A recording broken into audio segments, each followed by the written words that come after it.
ለምንድን ነው ማታራት ያልበላሽው? አባዬ በቃ ምንም የመብላት ፍላጎት የለኝም። ለዛ ነው ያልበላሁት። ዛሬስ ክላስ አትሄጂም እንዴ? ለዛ ነው ተኝተሽ ያረፈድሽው? እኔ እኮ ትመጫለሽ ብዬ ሳሎን እየጠበቅኩሽ ነበር። ስትቆይብኝ የመጣው አባዬ በቃ መሄድ ስላልፈለኩ። ለምን? አይ በቃ አባዬ እንዲሁ ነው፣ መሄድ አልፈለኩም። እና አባዬ የሆነም ጠይቅ ጥያቄ አለ፣ እንድትመልስልኝ እፈልጋለሁ። ምንድን ነው? ጠይቂ አባዬ። ቆይ ለምንድን ነው ይሄን ያደረገው? ማለት ልጁ ሳይሞት ሞት ያልኩሽ ነው? አዎ። አንቺ ለመመለስ እሺ አባዬ፣ ምንድን ነው ያጠፋሁት? ስህተትሽ ነው ብለህ እስኪ አባዬ ንገረኝ። ስህተቴ ምንድን ነው? ብዙ ነገር እኮ አጥፍተሻል እኮ አባዬ። ይሄ ብለህ ንገረኝ እስኪ። ለምንድን ነው ዳጣ የምታሰቃይ? ለምንድን ነው ሰላምንስ የልጁን አባት ካላወቁ ምክንያት ንገሪኝ እስኪ። እኔ መክረሽ አትሰሚ፣ እናትሽ ስትመክርሽ አትሰሚ። ቤት ድረስ የመጣው ልጅ እኮ ደብድበሽ ገለሽው። ናታን ቀርቦ ባይደርስና ሆስፒታል ባንወስደው እኮ የእውነትን ሞት ነበር። እሺ አባዬ፣ ችግር የለውም በቃ ሌላው ነገር ጥፋቴ ነው። ግን አባዬ ንገረኝ እስኪ፣ ዳጣ ማናት? እኛ ቤት ከመጣች እኮ 1 ዓመት ሊሞላት አባዬ። ዳጣ ማናት? የተወለደችው ደግሞ ድሬዳዋ አይደለም፣ አባቷ ደሴ አይደለም አባዬ። ቆይ እሺ ይሄ መጠየቅ ጥፋት ነው አባዬ? ንገረኝ እስኪ። በቃ አባዬ ጥፋት ከሆነ ችግር የለውም፣ ግን አባዬ ዳጣ ማናት ንገረኝ።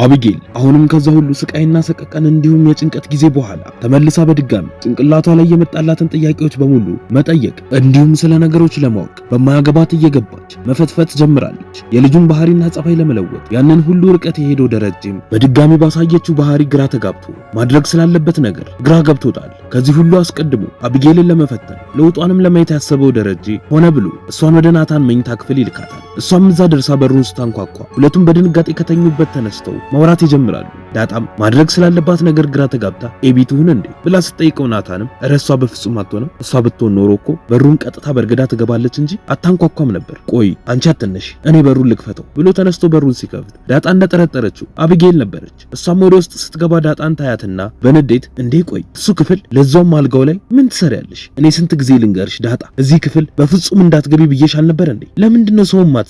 ምን እየሆንሽ ነው ያለሽ? ትሰሚኛለሽ? ይሄ የእናትና የአባቴ ቤት ነው፣ ምንም ነገር ማድረግ አትችይም እሺ ብላ ስትላት ዳጣም ይቅርታ ኤቢዬ አሁን ግን ልውጣ ብላ በፍርሃት ስትጠይቃት አቢጌልም የበለጠ ተናዳ አይንሽ ውጣ እሺ ብላ ልትመታት ስትል ናታንም ይይዛትና እንዳትመታት ይከላከልላታል። ዳጣም በፍጥነት ሹልክ ብላ ወጣ ወደ ሳሎን ደረጃ አጠገብ ሄዳ ትቀመጣለች። ነገሮችን አስቀድሞ አቅዶ ያደረገው ደረጀም ወደ ዳጣ ጋር ዞር ይልና ቆይ ግን ቁጭ ብለሽ ነው ያገኘችሽ ብሎ ሲጠይቃት ዳጣም አያባዬ የሷን ስሜት የበለጠ ለማወቅ ብለን ተኝተን ነበር፣ ከዛ ገባች፣ ስታይኝ በጣም ተናዳ ለቀሰች፣ ልትመታኝም ነበር ብላ ስትለው ደረጀም በግርምት እውነት ዘላ ልታንቅሽ ሞከረች ብሎ ሲጠይቃት ዳጣም አዎ ግን እንደ ድሮ አይደለችም፣ የሆነ ቶሎ ነው ሆዴ ባሳት ብላ ስትነግሮ ደረጀም በደስታ ፈገግ ብሎ በጣም ጥሩ ነው አየሽ ለውጥ አላት ማለት ነው፣ ናታንን ትወደዋለች፣ ካንቺ ጋር አይተው እንደዚህ ስሜቷን ከተቆጣጠረች ለውጥ አላት ማለት ነው ብሎ ሲል ዳጣም ለዚህ ነበር ናታን ክፍል ሂጂ ያልከኝ አይደል አባዬ ብላ ስትጠይቀውስም አዎ አንቺን ከናታን ጋር አየዋት ብላ አይደለ ቤቱ የምታምሰው ለውጥ አለው ብዬ ነው። ናታን ለሁላችሁም ወንድማችሁ ነው፣ ጥሩ ልጅ ነው፣ ግን ደግሞ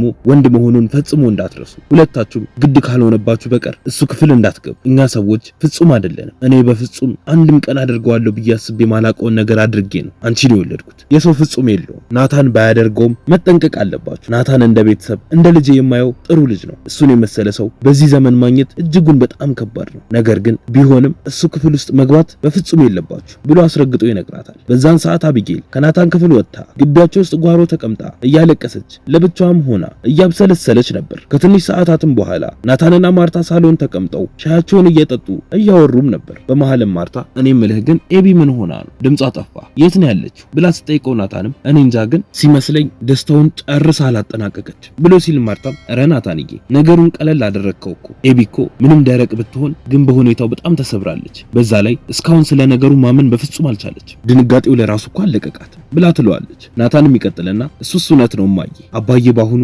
ሳይሳካለት አልቀርም። ኤቢ እኮ እኔ ሰው ስታቅፍ ያየኋት የሞተው ልጅ አልሞተም ውሸት ነው ስትባል ነው እንጂ ከዚህ በፊትማ ውሃን ወይ ደግሞ ዳጣን ስታቅፋቸው ያየሁት ለድብድብ ብቻ ነበር ብሎ ይላታል። ማርታም ትቀጥልና እንደው ናታንዬ እኔ እኮ ነገሩ ውሸት መሆኑን ስታውቅ ትጮህብናለች ብዬ ነበር የጠበቅኩት። ሌላው ቀርቶ ደስተኛ መሆኗ ትልቅ ነገር እኮ ነው፣ በጣም ትልቅ ለውጥ ነው ብላ ስትለው ናታንም አዎ ግን ደግሞ የሆነ ነገሯ ልክ አይመስለኝም እማዬ ብሎ ይላታል። ማርታም ትቀጥልና አዎ ናታንዬ ግን እናንተም ትንሽ ቻል አድርጓት፣ አንተም ብትሆን በምትችለው መልኩ ልትረዳት ይገባል፣ ከአጠገቧም አትራቅ ብላ አደራ ትሰጠዋለች። በዛን ሰዓትም ደረጀ ሰላምን ለመጠየቅ ቤቷ የሄደችው ዳጣን ለማምጣት ሰፈራቸው ሄዶ ነበር። መኪና ውስጥም እንደገባች ደረጀም ይቀጥልና እንዴት ነው ዳጣ ሰላም ደህና ናት ብሎ ሲጠይቃት እሷም አዎ ግን ለምንድን ነው እኔን ለመቀበል እዚህ ድረስ እየመጣ እሷንም አትጠይቃት ብላ ስጠይቀው ደረጀም ጥያቄውን ችላ ብሎ ደህና ናት አይደለ ልጇስ እንዴት ነው ቆንጆ ነው ብሎ ሲጠይቃት ዳጣም አዎ በጣም ግን አባዬ ለምን አትጠይቃትም አሁን ገብተህ በዚሁ ጠይቃት እሷም በጣም ደስ ይላታል ብላ ስትለው ደረጀም አይ አይሆንም እቤት እመጣለሁ ብላለች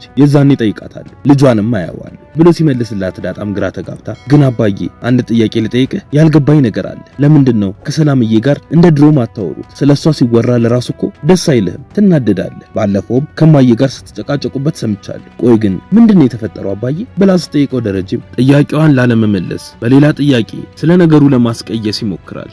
ቀጥሎም ልጁ ግን ማንን ይመስላል ቆንጆ ነው ብሎ ሲጠይቃት በድጋሚ ዳጣም እኔ እንጃ አባዬ ግን ሰላምዬ አንቺን ነው የሚመስለው ትለኛለች ብላ ስትለው ደረጀም ድንግጥ ብሎ ካንቺ ጋር ደግሞ ምን አገናኛችሁ ግን ቆይ እሷ ጋር ስትሄጂ ምንድነው የምትልሽ ስለምንድነው የምታወሩት ብሎ ሲጠይቃት ዳጣም ምንም አባዬ አንዳንዴ ዝም ትላለች አባቱን በግልጽ ስላልታወቀ መሰለኝ ብላ ስትለው ደረጀም ግን ቆይ የልደት ካርዱ ላይ ማን ብላ አስመዘገበችው ብሎ ሲጠይቃት ዳጣም ባለፈው ማለት አባቱን አልናገርም ስትል እማዬ ቀምታት ስታየው የአባት ስሙ ሰላም ነው የሚለው ከዛ እማዬም ባሌ ደረጀ ባይሆን ኖሮ ሌላ ነገር ይመስለኝ ነበር አለቻት ብላ ስትነግረው ደረጀም በሐሳብ መብሰልሰል ይጀምራል። የዛኑ ቀን ማታ ሙሉ ቀኑን ከቤተሰቡ ተነጥላ በሐሳብ ስትብሰለሰል የዋለችው አቢጌል የመኝታ ቤቷ መስኮት ጋር ቆማ ለብቻዋ ተከዛ ባለችበት እናቷ ማርታ ትመጣና ኤቢዬ ምን ነው ምን ሆንሽብኝ እራት እኮ ቁጭ ብለን እየጠበቅንሽ ነው ለምንድን ነው ያልመጣሽው ብላ ስትጠይቃት እሷም ደህና ነኝ እማዬ ግን በቃ መብላት አልፈለኩም እና ደግሞ አሁን ብቻዬን ነው መሆን የምፈልገው ብላ ስትል ማርታም እርግጠኛ ነሽ ኤቢ ደህና ነሽ ምንም የተፈጠረ ነገር የለም ከመቼ ወዲህ ነው አንቺ ብቻሽን መሆን የምትፈልጊው ለምንስ ነው በጨለማ ወደ ውጭ እያየሽ ያለሽ